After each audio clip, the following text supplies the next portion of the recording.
Friends, welcome back to my YouTube channel. ಇವತ್ತು ನಾನು ನಂಬದಿ ಅಂದರೆ ಕುಂದಾಪುರ ಬದಿ ಮಾಡೋ ಕುಂದಾಪುರ ಚಿಕನ್ ಹೆಂಗೆ ಮಾಡ್ಕಂದೇಳಿ ಹೇಳ್ಕೊಡ್ಕಂತೇಳಿ ಅಂದ್ಕೊಂಡಿದ್ದೆ. ಸೊ ಅದಕ್ಕೆ ನಾನು ಆಲ್ರೆಡಿ ಎಂತೆಲ್ಲ ಬೇಕಂದೇಳಿ ಇಂಗ್ರೀಡಿಯೆಂಟ್ಸ್ನ ರೆಡಿ ಮಾಡಿ ಇಟ್ಕೊಂಡಿದ್ದೆ. ಬನ್ನಿ ಕಾಮ ಅಂತ. ಸೊ ನಾನಿಲ್ಲಿ 1.5 kg ಚಿಕನ್ ತಗೊಂಡಿದ್ದೆ. ಈ ಚಿಕನಿಗೆ ಅರಿಶಿನ, ಉಪ್ಪು ಮತ್ತು ಲಿಂಬೆಹಣ್ಣು ಮತ್ತು ಇದು ನಮ್ಮ ಕಡೆ ಕುಂದಾಪುರ ಕಡೆ ಸಿಗೋ ಕೋಸ್ಟಲ್ ಕುಂದಾಪುರ ಚಿಕನ್ ಮಸಾಲ ತೊಗೊಂಡಿದ್ದು. ನಾರ್ಮಲ್ ಕುಂದಾಪುರ ಚಿಕನ್ ಮಸಾಲ ಮಾಡ್ಕೊಂಡ್ರೆ ಇದನ್ನೇ ಯೂಸ್ ಮಾಡುತ್ತೆ. ಇದಿಷ್ಟು ಹಾಕಿ ಚೆನ್ನಾಗಿ ಮಿಕ್ಸ್ ಮಾಡಿ ಇಟ್ಕೊಂಡಿದೆ. ಸೊ ಮಸಾಲ ಮಾಡೋಕೆ ಎಂತೆಲ್ಲ ಬೇಕಂದರೆ ಬ್ಯಾಡಗಿ ಮೆಣಸಿನ್ಕಾಯಿ, ಮೆಣಸಿನ್ಕಾಳು, ಕೊತ್ತಂಬರಿ ಕಾಳು ಮತ್ತು ಸ್ವಲ್ಪ ಸೋಂಪು, ಚಕ್ಕೆ, ಲವಂಗ.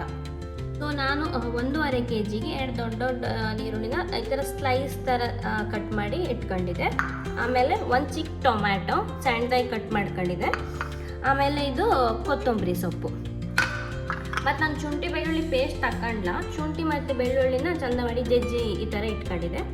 ಇದು ಕಾಯಿ ಹಾಲು, ಅರ್ಧ ಕಾಯಿನ ನಾನು ಕಾಯಿ ಹಾಲು ತೆಗೆದಿಟ್ಕೊಂಡಿದ್ದೆ. ಇದು ಕಾಯಿ ತುರಿ ಚಂದ ಮಾಡಿ ಈ ಥರ ಹೂವಿನ ಥರ ತುರಿದು ಇಟ್ಕೊಂಡಿದ್ದೆ. ಇದು ನಾನು 1.5 kgಗೋಸ್ಕರ ಒಂದು 3/4 ಕಾಯಿಯಷ್ಟು ಕಾಯಿ ತಗೊಂಡಿದ್ದೆ. ಮತ್ತು ಇದು ಕರಿಬೇವಿನ ಸೊಪ್ಪು. ಈಗ ನಾನು ಮಸಾಲೆ ಹೆಂಗೆ ಮಾಡ್ಕೊಂಡೇಳಿ ತೋರಿಸ್ಕೊಡ್ತೀನಿ. ಈಗ ನಾನು ಒಂದು ಬಾಣಲೆ ತಗೊಂಡಿದ್ದೆ. ಅದಕ್ಕೆ ನಾನು 1 ಸ್ಪೂನ್ ಫಸ್ಟ್ ಕೊಬ್ಬರಿ ಎಣ್ಣೆ ಹಾಕ್ತಾಯಿದ್ದೆ. ಯಾಕಂದರೆ ನಾ ಮಸಾಲೆ ಎಲ್ಲನೂ ಕೊಬ್ಬರಿ ಎಣ್ಣೆಗೆ ಫ್ರೈ ಮಾಡ್ಕೊಂಬ ಅಂದೇಳಿ, ಅಂದರೆ ಟೇಸ್ಟ್ ಲೈಕ್ ಬರ್ತಂದೇಳಿ. ಸೊ ಇದಕ್ಕೆ ನಾನೀಗ ಚಕ್ಕೆ, ಲವಂಗ, ಸೋಂಪು, ಕೊತ್ತಂಬರಿ ಮತ್ತು ಒಣಮೆಣಸಿನ್ಕಾಳು ಆ್ಯಡ್ ಮಾಡಿ ಫ್ರೈ ಮಾಡ್ಕೊತಿದ್ದೆ. ಇದನ್ನು ಚಂದ ಮಾಡಿ ಕೊಬ್ಬರಿ ಎಣ್ಣೆ ಫ್ರೈ ಮಾಡ್ಕೊಳಕ್ಕೆ ಇದು ಎಷ್ಟು ತನಕ ಫ್ರೈ ಮಾಡ್ಕೊಳಕ್ಕೆ ಅಂದರೆ ಕೊತ್ತಂಬರಿ ಎಲ್ಲ ಮೇಲೆ ಚಟ್ಪಟ ಅಂದೇಳಿ ಅಷ್ಟು ತನಕ ಫ್ರೈ ಮಾಡ್ಕೊಳ್ಳಿ. ಇದೀಗ ಆಲ್ಮೋಸ್ಟ್ ಫ್ರೈ ಆಯಿತು. ಇದಕ್ಕೆ ನಾನೀಗ ಬ್ಯಾಡಗಿ ಮೆಣಸಿನ್ಕಾಯಿ ಹಾಕ್ತಿದ್ದೆ. ಆ ಮೆಣಸಿನ್ಕಾಯಕ್ಕೆ ಒಂದು 2-3 ನಿಮಿಷ ಫ್ರೈ ಮಾಡ್ಕೊಳ್ಳಿ. ಜಾಸ್ತಿ ಮಾಡ್ಕೊಳ್ಕಂದೇಳಿ ಏನಿಲ್ಲ, ಇದು ಕೈಟಿ ಹೋಗ್ಕಿತ್ತು ಆಮೇಲೆ. ಸೊ ನಾನು ಇದಕ್ಕೆ ಫ್ಲೇಮ್ ಸ್ವಲ್ಪ ಲೋ ಮಾಡಿಕೊಂಡು ಇದಕ್ಕೆ ನಾನೀಗ ಈರುಳ್ಳಿ ಹಾಕ್ತಾಯಿದ್ದೆ. ನಾನು ಎಂತ ಹೆಚ್ಚಿಟ್ಕೊಂಡಿದ್ದಲ್ಲ ಅದ್ರಾಗೆ ಒಂದು ಸ್ವಲ್ಪ ಈರುಳ್ಳಿ ಹಾಕ್ತಾಯಿದ್ದೆ. ಮತ್ತು ಶುಂಠಿ ಬೆಳ್ಳುಳ್ಳಿ ಸಹ ಎಂತ ಜಜ್ಜಿ ಇಟ್ಕೊಂಡಿದ್ದ ಅದ್ರಾಗೆ ಒಂದು ಸ್ವಲ್ಪ ಹಾಕ್ತಾಯಿದ್ದೆ ಮಸಾಲೆ ಐಟಮ್ಗೆ. ಸೊ ಇದನ್ನು ಹಾಕಿ ಜಾಸ್ತಿ ಏನು ಫ್ರೈ ಮಾಡಬೇಡ, ಒಂದು 2 ಸೆಕೆಂಡ್ ಇಲ್ಲ 3 ಸೆಕೆಂಡ್ ಫ್ರೈ ಮಾಡಿ ಅದನ್ನ ಸೈಡ್ ತೆಗೆದಿಡಿ. ಅಂದರೆ ಸ್ವಲ್ಪ ತಳುವಕ್ಕೆ ಇಡ್ಕಿದ್ನ ಈಗಲೇ ಮಿಕ್ಸಿ ಮಾಡೋಕ್ಕಾಗ್ತಿಲ್ಲ. ಈಗ ನಾನು ಪಾತ್ರೆ ತಗೊಂಡಿದ್ದೆ. ಈ ಪಾತ್ರಕ್ಕೆ ನಾನೀಗ 2 ಸ್ಪೂನ್ ತುಪ್ಪ ಆ್ಯಡ್ ಮಾಡ್ತಿದ್ದೆ. ಈ ತುಪ್ಪ ನಮ್ಮ ಮನೆಗೆ ಅಮ್ಮ ಮಾಡಿ ಕಳಿಸೋದು ನನಗೆ. ಸೊ ಅದನ್ನು ನಾನು ಆ್ಯಡ್ ಮಾಡ್ತಾಯಿದ್ದೆ. ನಿಮಗೆ ಬೇಕಾದ್ರೆ ತುಪ್ಪನೇ 2-3 ಸ್ಪೂನು 4 ಸ್ಪೂನ್ ಆ್ಯಡ್ ಮಾಡ್ಕೊಳ್ಳಕ್ಕ ನಾನು 2 ಸ್ಪೂನು ಅದ್ರ ಜೊತೆಗೆ ಸ್ವಲ್ಪ ಆಯಿಲ್ ಆ್ಯಡ್ ಮಾಡ್ತಾಯಿದ್ದೆ.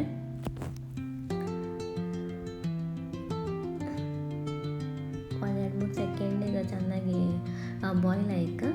ಸೊ ಸ್ವಲ್ಪ ಎಣ್ಣೆ ಹೀಟ್ ಆಯಿತು. ಅದಕ್ಕೆ ನಾನೀಗ ನಾನೆಂತ ಕಟ್ ಮಾಡ್ಕೊಂಡಿದ್ದೆಲ್ಲ ಈರುಳ್ಳಿ ಅದನ್ನ ಆ್ಯಡ್ ಮಾಡ್ತಿದ್ದೆ.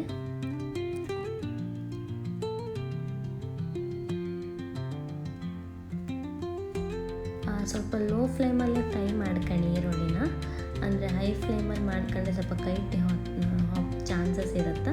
ಅದಕ್ಕೆ ಸ್ವಲ್ಪ ಲೋ ಫ್ಲೇಮಾಗಿ ಸ್ವಲ್ಪ ಸ್ಲೋ ಫ್ರೈ ಮಾಡ್ಕೊಂಡ್ರೆ ಸ್ವಲ್ಪ ಲೈಕ್ ಟೇಸ್ಟ್ ಬರ್ತದೆ. ಅಂದರೆ ನೀವು ಈರುಳ್ಳಿನ ಯಾವ ಥರ ಫ್ರೈ ಮಾಡ್ತೀವಿ ಚೆಂದ ಮಾಡಿ ಅದ್ರ ಮೇಲೆ ನಿಮ್ಮ ಕೋಳಿ ಸಾರು ಟೇಸ್ಟ್ ಹೋಗ್ತಾ. ಅದೀಗ ಫ್ರೈ ಆಯಿತು. ಸ್ವಲ್ಪ brownish colour, light brownish colour ತನಕ ಫ್ರೈ ಮಾಡ್ಕೊಳಕ್ಕೆ. ಅದಕ್ಕೆ ನಾನೀಗ ಎಂತ ಜಜ್ಜಿ ಇಟ್ಕೊಂಡಿದ್ದೆ ಶುಂಠಿ ಬೆಳ್ಳುಳ್ಳಿ ಅದನ್ನು ನಾನು ಆ್ಯಡ್ ಮಾಡ್ತಾಯಿದ್ದೆ. ಇದ್ರ ಬದಲು ನೀವು ಶುಂಠಿ ಬೆಳ್ಳುಳ್ಳಿ ಪೇಸ್ಟ್ ಬೇಕಾದ್ರೆ ಹಾಕ್ಲಕ್ಕ, ನಾನು ಸ್ವಲ್ಪ ಟೇಸ್ಟ್ ಲೈಕ್ ಇರಲಿ ಅಂತೇಳಿ ಶುಂಠಿ ಮತ್ತು ಬೆಳ್ಳುಳ್ಳಿ ಜಜ್ಜಿ ಹಾಕ್ತಾಯಿದ್ದೆ. ಸೊ ಅದನ್ನ ಒಂದು 2 ಸೆಕೆಂಡ್ ಫ್ರೈ ಮಾಡ್ಕೊಂಡು ಇದಕ್ಕೆ ನಾನು ಏನಂತ ಆ್ಯಡ್ ಮಾಡ್ತಾಯಿದ್ದೆ ನೆಕ್ಸ್ಟ್ ಟೊಮ್ಯಾಟೊ. ಸಣ್ಣಕ್ಕೆ ಹೆಚ್ಚಿಟ್ಕೊಂಡಿದ್ದೆ ಟೊಮ್ಯಾಟೊ. ನಾನು ಸಣ್ಣ ಟೊಮ್ಯಾಟೊ ಹಾಕ್ತಾಯಿದ್ದೆ ಯಾಕಂದರೆ ಆಲ್ರೆಡಿ ನಾನು ಲಿಂಬೆಹಣ್ಣು ಹಾಕಿ ಚಿಕನ್ ಮ್ಯಾರಿನೇಟ್ ಮಾಡಿ ಇಟ್ಕೊಂಡಿದ್ದಲ್ಲ. ಸೊ ಅದಕ್ಕೆ ನಾನು ಜಾಸ್ತಿ ಟೊಮೆಟೊ ಹಾಕೋದಿಲ್ಲ, ಸಣ್ಣದೊಂದು ಟೊಮೆಟೊ ಸಣ್ಣ ಕಟ್ ಮಾಡಿ ಹಾಕ್ತಿದ್ದೆ. ಸೊ ಅದಕ್ಕೆ ನಾನೀಗ ಎಂತ ಹಾಕ್ತಾಯಿದ್ರೆ ಕರಿಬೇವಿನ ಸೊಪ್ಪು ಹಾಕ್ತಾಯಿದ್ದೆ. ಇದು ಆಪ್ಷನಲ್, ನಿಮ್ಗೆ ಬೇಕಂದ್ರೆ ಹಾಕ್ಕೊಳ್ಳಕ್ಕ, ಇಲ್ಲಾಂದರೆ ಬೇಡ. ಸೊ ಇದನ್ನ ಇದಿಷ್ಟು ಲೈಕ್ ಮಾಡಿ ಒಂದು 2 ನಿಮಿಷ ಫ್ರೈ ಮಾಡ್ಕೊಂಡು ಲೋ ಫ್ಲೇಮಾಗೆ. ಸೊ ಈಗ ಅದು ಫ್ರೈ ಆಗ್ತಾಯಿತ್ತು.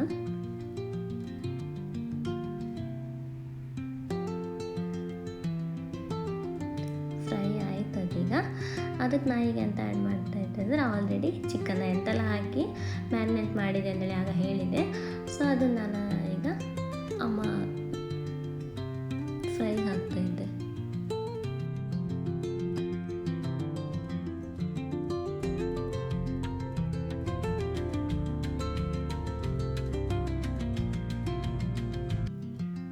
ಚಿಕನ್ ಎಲ್ಲ ಹಾಕಿ ಆಯಿತಾ. ಈಗ ಇನ್ನೊಂದು ಚಂದ ಮಾಡಿ ಮಿಕ್ಸ್ ಮಾಡ್ಕೊಳಕ್ಕೆ, ಅಂದರೆ ಆನಿಯನ್, ಟೊಮ್ಯಾಟೊ ಮತ್ತು ಶುಂಠಿ ಬೆಳ್ಳುಳ್ಳಿ ಎಲ್ಲ ಚಿಕನ್ಗೆ ಲೈಕ್ ಹಿಡಿಕ್ಕೆ, ಅದಕ್ಕೆ ಲೈಕ್ ಮಾಡಿ ಮಿಕ್ಸ್ ಮಾಡಿ ಇದಕ್ಕೆ ನೀರೆಂತ ಹಾಕ್ಕೊಂಡು ಹೇಳಿಲ್ಲ ಅಂತಕ್ಕಂದರೆ ಇದು ಫಾರಮ್ ಕೋಳಿ ಅಲ್ಲ, ಮತ್ತು ಈರುಳ್ಳಿ ಹಾಕಿದ್ದಲ್ಲ ಅದು ನೀರು ಓಡಿತ್ತು, ಅದಕ್ಕೆ ನಾನು ನೀರಂತ ಆ್ಯಡ್ ಮಾಡ್ತಿಲ್ಲ. ಹಾಗೆ ಕ್ಲೋಸ್ ಮಾಡಿ ಮೀಡಿಯಮ್ ಫ್ಲೇಮಲ್ಲಿ ಒಂದು 5-10 ನಿಮಿಷ ಇದನ್ನ ಬಾಯ್ಲ್ ಮಾಡ್ಕೊಳಕ್ಕೆ. ಸೊ ಈಗ ಈ ಮಸಾಲೆ ಇತ್ತಲ್ಲ, ತಣ್ಣಗಾಯಿ ಏನು ಇಟ್ಟಿದ್ದಲ್ಲ, ಅದು ಸ್ವಲ್ಪ ತಣ್ಣಗಾಯ್ತು. ಈಗ ಅದನ್ನ ಮಿಕ್ಸಿ ಜಾರಿಗೆ ಹಾಕ್ತಿದ್ದೆ ಗ್ರೈಂಡ್ ಮಾಡ್ಕೊಂಬಕ್ಕೆ.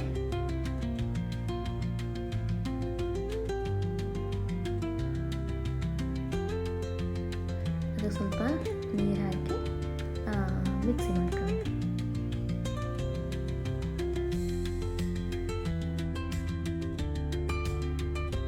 ಇವಾಗ ನಾನು ಪ್ಲೇಟ್ ತೆಗಿತಾ ಇದ್ದೀನಿ, ನೋಡೋಣ ಚಿಕನ್ ಎಷ್ಟು ಬೆಂದಿತ್ತು ಅಂತ ಹೇಳಿ. ಸೊ ನಿಮ್ಗೆ ಕಾಣಿಸ್ತಾ ಇದೆ ಅಲ್ವಾ, ಸ್ವಲ್ಪ ನೀರು ಬಂದಿದೆ. ನಾನು ನೀರೇನು ಆ್ಯಡ್ ಮಾಡಿಲ್ಲ, ಅಲ್ಲಿ ನೋಡಿ ನೀರು ಆಲ್ರೆಡಿ ಒಡೆದಿದೆ. ಸೊ ಇದೊಂದು 50% ಬೆಂದಿದೆ ಇವಾಗ.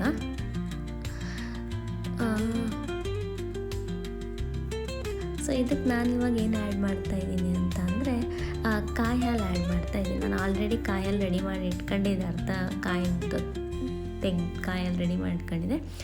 ಸೊ ಅದನ್ನು ನಾನು ಇದಕ್ಕೆ ಆ್ಯಡ್ ಮಾಡ್ತಾಯಿದ್ದೆ. ನಮ್ಮ ಬದಿ ಅಂದರೆ ಊರ ಬದಿ ಜಾಸ್ತಿ ಕೋಳಿ ಸಾರು ಮಾಡೋತ್ತಿಗೆ ಕಾಯಿ ಹಾಲು ತೆಗೆದು ಹಾಕಿನೇ ಮಾಡ್ತಾರೆ, ಅಂದರೆ ಲೈಕ್ ಟೇಸ್ಟ್ ಬರುತ್ತೆ ಅಂದೇಳಿ ಕಾಯಿ ಹಾಲನ್ನ ಯೂಸ್ ಮಾಡ್ತಾರೆ. ನಾನೀಗ ಕಾಯಿ ಹಾಲು ಆ್ಯಡ್ ಮಾಡಿ ಮಿಕ್ಸ್ ಮಾಡ್ಕೊತಿದ್ದೆ.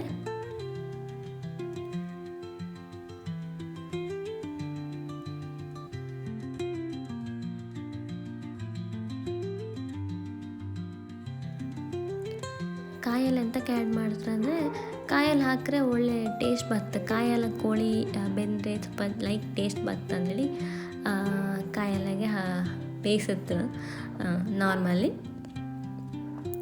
ಸೊ ನಾನು ಈಗ ಎಂತ ಮಾಡಿದೆ ಅಂದರೆ ಮಸಾಲ ಗ್ರೈಂಡ್ ಮಾಡ್ಕೊಂಡಿದ್ದಲ್ಲ, ಅದೇ ಒಂದು ಮಿಕ್ಸಿಗೆ ಕಾಯಿ ಹಾಕ್ತಿದ್ದೆ, ಅಂದರೆ ಕಾಯಿನ ಗ್ರೈಂಡ್ ಮಾಡ್ಕೊತಿದ್ದೆ. ಬೇಕಾದ್ರೆ ಮಸಾಲ ಮತ್ತು ಕಾಯಿ ಒಟ್ಟಾಕಿ ಸಹ ಗ್ರೈಂಡ್ ಮಾಡ್ಕೊಳ್ಲಕ್ಕ, ಬಟ್ ನಾನು ಹಂಗೆ ಮಾಡ್ಕೊಳ್ಳಲಿಲ್ಲ. ಕಾಯಿ ಬೇರೆ ಮಸಾಲ ಬೇರೆನೇ ಗ್ರೈಂಡ್ ಮಾಡ್ಕೊಂಡಿದ್ದೆ.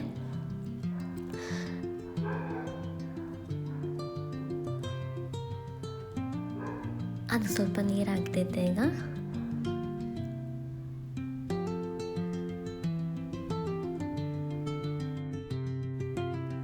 ಈಗ ನಾನು ಚಿಕನಿಗೆ ಮಸಾಲ ಅಂತ ಪೇಸ್ಟ್ ಮಾಡ್ಕೊಂಡಿದ್ದಲ್ಲ ಅದನ್ನ ಆ್ಯಡ್ ಮಾಡ್ತಾಯಿದ್ದೆ. ಆ ಪೇಸ್ಟ್ ಅಷ್ಟು ಹಾಕಿ ಲೈಕ್ ಮಾಡಿ ಮಿಕ್ಸ್ ಮಾಡೋಕ್ಕೆ, ಅಂದ್ರೆ ಮಸಾಲೆ ಎಲ್ಲ ಚಿಕನಿಗೆಲ್ಲ ಹಿಡೀಕ್ಕೆ.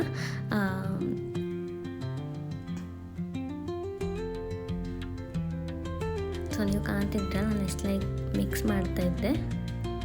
ಅಂದರೆ ಇದು 2 ನಿಮಿಷ ಮಿಕ್ಸ್ ಮಾಡಿ ಒಂದು 2 ನಿಮಿಷ ಇದನ್ನ ಬೇಯಿಸ್ಕ ಚಿಕನ್ನ, ಅಂದರೆ ಮಸಾಲ ಎಲ್ಲ ಹಿಡಿಕಲ್ಲ. ಸೊ ಅದಕ್ಕೆ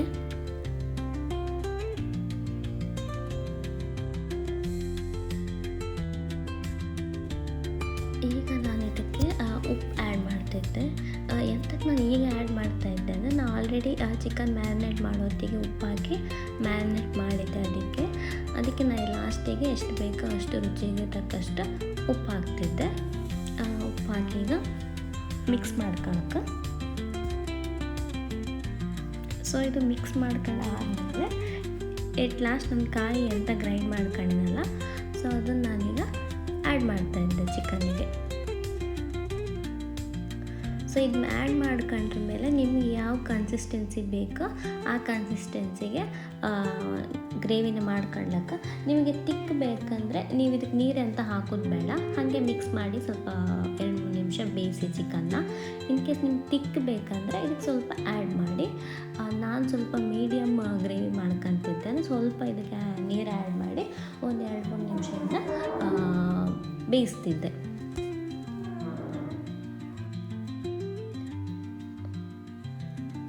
ಸೊ ನಾನು ಈ ಕನ್ಸಿಸ್ಟೆನ್ಸಿಲಿ ಮಾಡ್ಕೊಂಡಿದ್ದೀನಿ. ಈಗ ನಾನು ಇದಕ್ಕೆ ಲಾಸ್ಟಿಗೆ ಕೊತ್ತಂಬರಿ ಸೊಪ್ಪನ್ನ ಮೇಲೆ ಹಾಕ್ತಾಯಿದ್ದೆ. ಮಿಕ್ಸ್ ಮಾಡೋದಿಲ್ಲ, ಕೊತ್ತಂಬರಿ ಸೊಪ್ಪು ಮೇಲೆ ಹಾಕಿ ಗ್ಯಾಸ್ ಆಫ್ ಮಾಡಿ ನಾನಿದನ್ನ ಕ್ಲೋಸ್ ಮಾಡ್ತಾಯಿದ್ದೀನಿ. ಫ್ರೆಂಡ್ಸ್, ಇದು ಕೋಳಿ ರೊಟ್ಟಿ. ಇವತ್ತು ನಾನು ಚಿಕನ್ ಸಾರು ಮಾಡಿದ್ನಲ್ಲ, ಅದಕ್ಕೋಸ್ಕರ ಹೋಗಿ ಮಂಗಳೂರು ಸ್ಟೋರ್ ಕೋಳಿ ರೊಟ್ಟಿ ತಗೊಬಂದಿದ್ದೆ. ಅದ್ರ ಜೊತೆ ಕಾಂಬಿನೇಷನ್ ಲೈಕ್ ಅಂತಂದೇಳಿ. ಸೊ ಅದು ಹೆಂಗಿರುತ್ತೆ ಅಂತೇಳಿ ಅಂದರೆ ಈ ಥರ ಇರುತ್ತೆ, ರೊಟ್ಟಿ ಕಂಡಾಗಿರುತ್ತೆ. ಇದನ್ನು ನಾವು ಈ ಥರ ಪುಡಿ ಮಾಡ್ತೀವಿ, ಅಂದರೆ ನಾವು ಪ್ಯಾಕೆಟ್ ಒಳಗೆ ಪುಡಿ ಮಾಡುತ್ತೀವಿ, ಇವಾಗ ಎಲ್ಲ ರೀತಿ ಪುಡಿ ಮಾಡ್ತೀವಿ.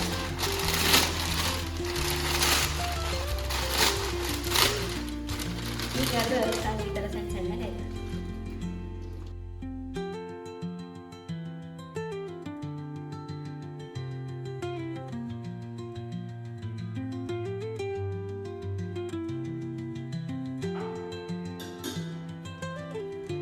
ನೋಡಿ ಫ್ರೆಂಡ್ಸ್, ಕುಂದಾಪುರ ಚಿಕನ್ ರೆಡಿ ಆಯಿತು. ನಾನು ಕೋಳಿ ರೊಟ್ಟಿ ಜೊತೆಗೆ ಟೇಸ್ಟ್ ಮಾಡುವ ಅನ್ನಂಗೆ ಅಂದ್ಕೊಂಡಿದ್ದೆ.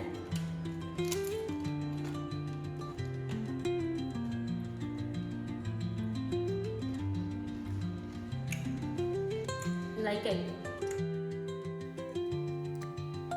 ಇವೆರಡು ಕಾಂಬಿನೇಷನ್ ಮಾತ್ರ ತುಂಬ ಲೈಕ್ ಇರುತ್ತೆ. ನಾರ್ಮಲಿ ಊರ ಬದಿಯರಿಗೆ ಈ ಟೇಸ್ಟ್ ಗೊತ್ತಿರುತ್ತೆ ಹೆಂಗಿರುತ್ತೆ ಅಂದೇಳಿ. ಸೊ ನೀವು ನಿಮ್ಮ ಮನೇಲೂ ಸಹ ಟ್ರೈ ಮಾಡಿ ಟೇಸ್ಟ್ ಹೆಂಗಿದೆ ಅಂಥೇಳಿ ನನಗೆ ಕಮೆಂಟ್ ಬಾಕ್ಸಲ್ಲಿ ತಿಳಿಸಿ.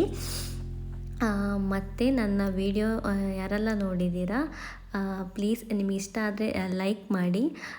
ಇನ್ನೂ ಯಾರೆಲ್ಲ ಸಬ್ಸ್ಕ್ರೈಬ್ ಮಾಡಿಲ್ಲ ನನ್ನ channel, please subscribe to my channel. And thank you for watching and keep watching.